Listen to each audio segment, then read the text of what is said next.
So I'm James Gittens, this is the Office of Veteran Success, and today's date is 10/29/2020 at 2:02 p.m. And I'm here with Kimberly Hoefer. Am I saying that right? You are. Kimberly Hoefer. And I would just like your verbal confirmation. Is it okay if we utilize this recording for Veterans Day weekend? Absolutely. Awesome. All right. Thank you very much. All right, Kimberly. So as we talked about just recently, tying in the concept of service, how has service impacted you prior to the military, during your military experience, and even afterwards? We're again organic. Just take us, put me in your shoes and take me on a journey. So. Yeah, well, I guess the military was really all that I knew. My dad was in the Air Force. He served for 20 years. And, I just grew up moving around. I was used to every 4 years having new friends and going to a new school. And he ended up retiring in Utah, out of all places. And when I was 18, I didn't know what I wanted to do. I was always envious of people who always knew what kind of career path they wanted. I was never one of those people. Maybe I just was a little too indecisive, but I couldn't think of a better way to get out, explore, and just kind of grow into the woman I am today by joining the military. I originally was going to join the Navy, and God had different plans, and I joined the Coast Guard, and I'm very blessed to. But how has serving changed my life? I mean, it really has just groomed me into the woman that I am today. I don't think that I would have just all the different life experiences, the confidence that I have gotten, being able to have a lot of the leadership positions, the different type of opportunities that I've had just for education, and now using the GI Bill and being able to still serve, because I switched from active duty into the reserves, but now I get to still serve, but in a nursing type of aspect, and do a little part-time for the Coast Guard. Okay. That's amazing. I'm so happy we finally have a Coastie, because I can't tell you how hard our office searched for a Coast Guard representative. And it's funny, my first impression with the Coast Guard was that movie with Ashton Kutcher. The Guardian. The Guardian. That was my first impression of the Coast Guard. I was like, who are these guys? Are they part of the Navy? They're not part of the Navy, but they do this. And I was just like, I'll never forget the scene where they're locking fingers. And I was just like, after I was done, you remember the part where Ashton's locking fingers with the guy he dropped? Yeah. I was just like, the Coast Guard is the best. They work so hard, man. I had the highest respect. So that's my only little sliver of education of the Coast Guard. But we searched really hard in our office for Coast Guard representative, and all I could think about was just, I have to get a Coast Guard representative. I got to do it for Ashton. I got to do it for the Guardian, and you can't forget Kevin Costner. Kevin Costner. Actually saw him in concert. He played actually in Utah, ironically. He actually played for Darius Rucker. He played for Darius Rucker before he went on stage. This was a long time ago, back in my early 20s. I know I probably look young, but I'm not. But yeah, I watched him play. I had no clue he played. But yeah, I'll have to find. I'll try to find the video, and send it to you. But it was pretty cool if you're into that. But anywho, so with moving around a lot, I kind of want to go back to that. You moved around a lot while your dad was in the service, and you having to find new friends all the time and make new relationships. How did that kind of impact your service? Was it more so? Was it hard to find new friends? Was it something where you felt inspired, like this diversity that you're getting from duty station to duty station, these relationships you're getting, or at that point was it kind of like, not really, I was just a kid? It's funny that you asked that question, because I always talk to kind of like my military friends on how just normal it is to pretty much get a start like to start your life over every 4 years and how we become almost accustomed to that.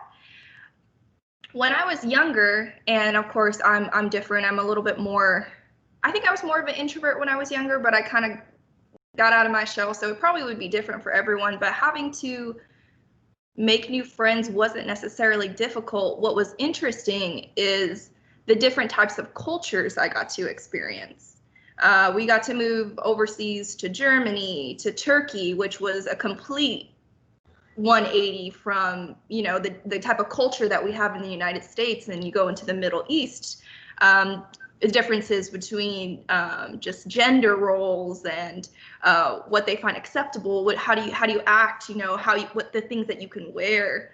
I think that was probably one of the most rewarding experiences, is just to have that experience of multiple different types of cultures that a lot of people don't get to they don't get to experience that type of thing. So I thought it was great. When I went into the reserves, I was almost a little sad, like, oh, I'm getting like the moving bug. Like, I've been here for 2 years in Florida. I'm actually moving out of state. And I'm like, hopefully one day I can set roots somewhere, because I think that it's just that like fun feeling of like, I'm going to start over. I'm going to make new friends. And for some people, you know, that would be super scary. But for me, it is just like invigorating. It's almost like a fresh start. It is. You get to, like, and that's how I am. Even when I was younger, my parents never served. My grandfather did. But when we moved, I never stayed in a place. The longest I've ever stayed in a place is 5 years. But minimum was always 2 to 3 years. Yeah. And between DC, Colorado, and all up and down the counties, and then the military, like you said, you know, Georgia to Alaska, Louisiana, like, it was all these great experiences. And it's even though you move and you're away from those friends, those relationships created, it's like there's still no love lost. When they message me or they give me a call once a year or once every 2 years, it's almost like it takes you back to that different time where you had this identity, where you had this different family, if you will, right? Yeah. And it's so rewarding to almost like look back on a chapter of your life and be like, oh yeah, I did do that, and we did have that connection, and it kind of brightens my dailies. But yeah, no, I love what you said about family, because it's so true. Because a lot of times if you're deployed, or if you're, for me, I was underway, you know, you spend so much time with these individuals that they become your family, because maybe you can't go home for the holidays, you know, you don't have that type of like connection, so you have to create those type of ties. And your military, they become your family. Like, the military friends become your family. And yeah, I love that, how you mentioned that. Did you have one in like particular, like, you know, you think of like a friend or a family that you got so close with, where it was just like, I know for me, like, you know, one definitely broke me down to tears, you know, when I had to leave. Did you have a similar experience? You know, I feel very blessed, because pretty much everywhere I have gone, I have found at least one person that I know that I want to stay in touch with throughout my entire life. And when I do meet that person, or when we come back and we kind of reconnect, it's like we never had years apart. So, I mean, I had, when I was a senior, one of my good friends, Angela, she's still in, still reach out to her. And actually, I'm stationed here in Clearwater, but my roommate now, she's in the Air Force. And she, you know, she's pretty much my sister now. So it's like, yeah, no matter what, you're stuck with me for the rest of your life. No matter where you go stationed, I just have cool places to go and visit. Yeah, I love that. That's so cool. And so how does that culture, the culture and all those friendships, how does that also impact you in terms of like your education, your job choice, and kind of what you kind of choose to do every single day? I think it's been intimidating. I think it's been intimidating to get off of active duty, number one, because once you become accustomed to a certain lifestyle, especially since the age of 18, it's difficult to think of, like I said, settling down and setting roots somewhere. Like, when I think of like people being like, I've never left Utah. I got a job and I've been working here for 30 to 40 years. My mind is like, it's like, how are you not going crazy? Like, wow, really? And some people really thrive on that. And it's been so intimidating and scary for me to be like, I'm getting my nursing degree and now I'm moving and I'm going to buy a house and now I'm in the reserves. So I'm not moving. And how is that going to look like in the future for me? Where am I going to stay at this one place now for 20 years? Like, is that going to be my life? Or, I have such like a nomad type Yes. of spirit. I'm like, so I think it's all different things that you have to navigate as a veteran when you decide to get out and to become accustomed to this new like civilian life. Mm-hmm. So you as a civilian now, and I'll definitely talk about after we're done with the service and their interview. I'm a nomad myself. I'll definitely give you my tips and tricks to staying nomadic. Perfect. But for in terms of what you're doing right now, you said you're going to school to be a nurse, right? Absolutely, yeah. And so, where are you working part time? Where are you getting your hours at? Tampa General is where. Oh, do you mean for my reserve unit, or do you mean for hospital? Yeah, for the hospital. Mm-hmm. Yeah, Tampa General. Tampa General. Okay. And yeah, I guess with that, it's funny because I do a little analysis as you're talking, like, okay, so culture is staying nomadic, but also you have. Do you see yourself doing anything and going really nomadic off the grid outside the U.S. again, and taking that nursing, that practitioner aspect, and doing something possibly overseas? I know for me, I dream of it, but I've got, where my puppy behind me, and he's got me locked down for a little bit. But definitely want to take trips to Africa, South Asia. What are your views on that? Oh, absolutely. I think I would go crazy if I didn't have that type of. I even thought about possibly doing like the Peace Corps just to kind of get out. I think that at least for me, you join the service because you want to provide some type of service. So I'm in the best position to do that, graduating from nursing school, because medicine is very similar. If you go somewhere else, I would love to just go and not just do like mission trips, but maybe spend a year or two over some country that I've never been, learning a language I don't know and just kind of helping out. I think that would be great. Are you familiar with Paul Farmer's work? No. Paul Farmer, just take a look into him. I'll leave it in the chat for you. But Paul Farmer, Dr. Paul Farmer, he did a lot of great work in Haiti when the earthquake happened. And what he does is amazing stuff. I learned about him in Global Health 101, and he's one of my heroes as pretty much a medical activist, social activist. And he started being an activist prior to actually really being concrete in the medical field. And his partner, I forget his name, but he currently is the head of the WHO. Or was it the World Bank? But anywho, as what they have been doing is kind of reinventing the wheel in terms of helping out communities around the world. So let's say, for instance, as we know, for infants and making sure that you have you decrease the infant mortality rate. An important aspect is breastfeeding, right? A baby needs to breastfeed for, if I'm not mistaken, sorry, I'm reaching back here, for at least a minimum of 6 months, correct?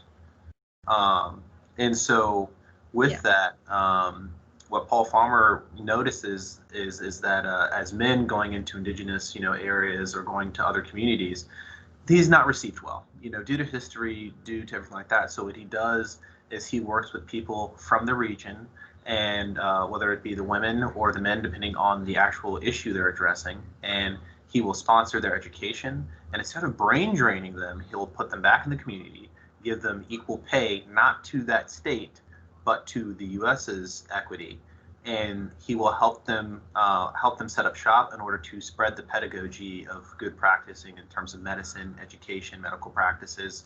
And so he helps start hospitals, which creates jobs, increases more education.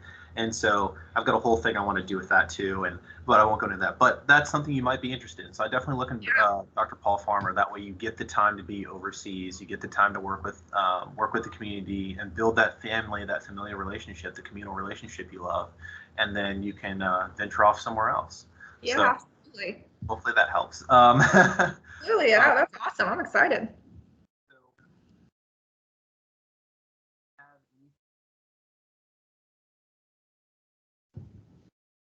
Oh, I don't know if I lost you. I don't know if I can hear you.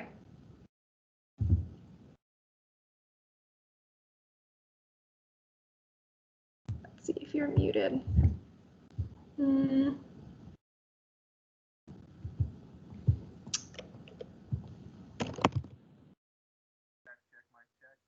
Oh, a little bit up. It's low.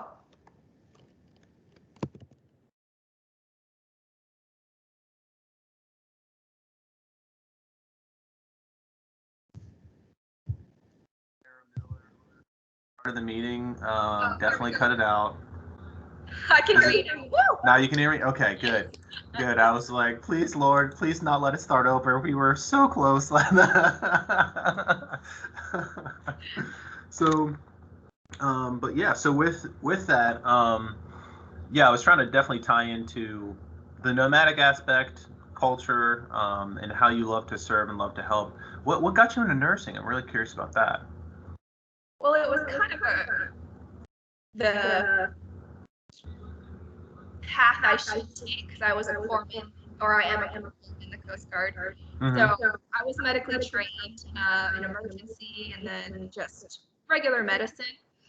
And I really couldn't think of a better transition to the civilian sector than to go nursing. And honestly, I had spoken with a lot of different universities, and the University of South Florida was the first university that was so amazing for veterans. It was just so easy. They actually called like their nursing department. Any other university, if you're not accepted into the university and you're not in that nursing program, you're not going to talk to anyone. No, you're not going to talk to anyone in that program. I sent her an email and she called me like 2 hours later, and I was like, oh my gosh. And I was living in Utah. I moved to Florida just to go to University of South Florida for my nursing degree. So it just was like a good fit, you know. And they took so many of my credits because anyone knows that's in the military that you end up going to like 10 different types of schools because you move somewhere and you go to that university, and then you go this way and you do like an online depending on your unit. So they took all the credits. They were like, yep, that'll work. Oh, you're a corpsman too. We have the V-Care program, which is the Veterans Medic to, BSN program, which is amazing. And it was just so easy. It was like a no-brainer. Nice. That's pretty much how I felt about it too. And you nailed it. Yeah, it really. I didn't think of veterans an office could actually for veterans actually existed outside of a military post. Because at my last one, I went to Pasco Hernando State College to get my AA before I came here, and they had only one person. And you just had to tell me you're a veteran, come in with your DD-214, and it just had to reflect honorable. After that, his name was James, just such as myself, and he'd work some magic, and all of a sudden, you had benefits. That's all I knew. That's all I knew. That's all you needed to know. But with this office, they definitely try to go the extra mile, and I that's something I really do appreciate. And they're always willing to be fluid, flexible, and evolve. And that's something a lot of people don't think about the military. They think it's a very one path, very stringent, but they take away from us after veterans. We're not held down to those conditions. We can decide what our path is going to be and how we'd like to evolve. But no, that was great. Do you have anything in particular that might have, that reflects upon you as memorabilia, pictures, or anything like that from your many different moves or people, that have impacted you? Or I sent some pictures to Miss Amy Carpenter. Just kind of like military, fun, doing some drills and just being in uniform, and then I think a couple nursing ones. So I shared those with her. I don't know if I don't know if I'm supposed to like bring them up. No, you don't have to. Some people do, and then they also I don't know if you scheduled anything with her, but they do have a photographer. They understand it's COVID, so we're trying to do pictures that reflects like our times of that, like, if we don't want to show the mask, so people are like holding them in their hands or off to the side. And at first I was like, that's going to be weird, but I saw the pictures, and we have I think Nelson was in World War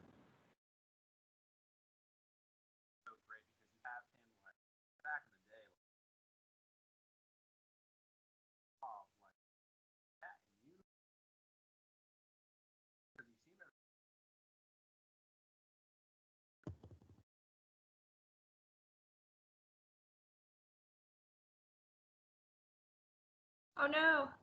I think I lost you again. No. Can you hear me? You can hear me? Okay. I don't know. It gets like really low and then I end up not being able to hear you. I don't know why. Oh, I heard a little bit. Do you have a microphone? Maybe that one's going out. Camera?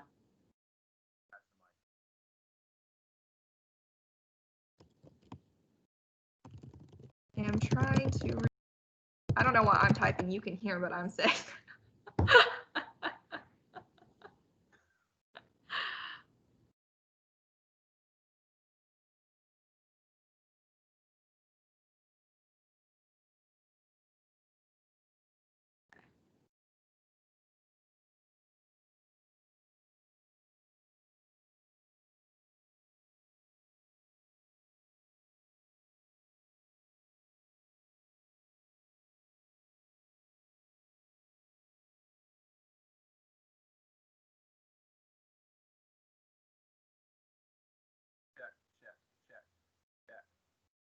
So I can hear it. It's just very low.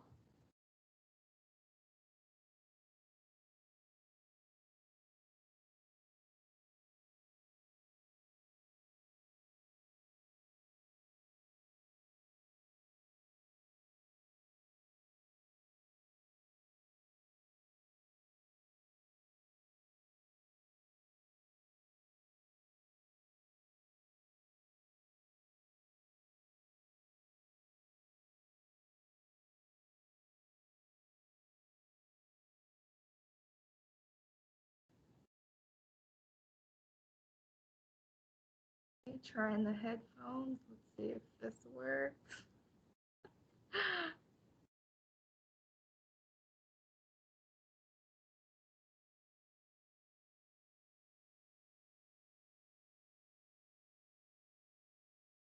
Check, check, mic check. Perfect. What? I'm a genius. All right. Sarah, once again, cut all this craziness out. Do not make blooper videos. Okay. We're good. All right. So, yeah, the military photos. No, those will definitely do. And that's great for definitely for our office. Did you have anything? I'm wondering out of curiosity, even I'll tell you. Do you have anything that you hold on to, like as a nomad, like you? I know as a nomad personally, I don't like to collect many things because I'm always on the move. But I might have like one or two things where I'm just like, even if it's like a pair of shoes, like I've got cowboy boots from Louisiana because we were allowed to wear cowboy boots while we did our rucks and I wasn't Cab Scout or anything, but since we were Op 4, you could dress in like, whatever style you wanted. Well, there was a little bit of guideline, but pretty much like jeans, what kind of best boots you wanted to get. And so I met one of my good friends, Brandon McDonald. The boy's name's so nice you had to say it twice. And so yeah, that real country. So he got me my first cowboy boots, we went together to get our first cowboy boots, and then after that, every time I look at those boots, to me, it's just like, oh man, like those were some fun times, like that was just a unique experience. Do you have like kind of those things as a nomad where it's not exactly like pictures or items, but it's just kind of like, I got that there, and that was really cool that time. I'm really bad about that just because I don't like a lot of like clutter or anything like that. I keep like coins and I keep all of my ODU tops for the different ranks that I did. So, E3, E4, E5, E6. And I keep like those like type of things. But really, I don't really keep too much. Maybe I should. I don't know. It's it's a neat thing, and that's fine. That's fine. There's no judgment on that. It's more of a curiosity thing to see what people keep, what they don't keep, and sometimes that's I'm the same way. I'm trying to get a little better at it, but anywho, that is all the questions I have for you. I'm gonna stop the recording.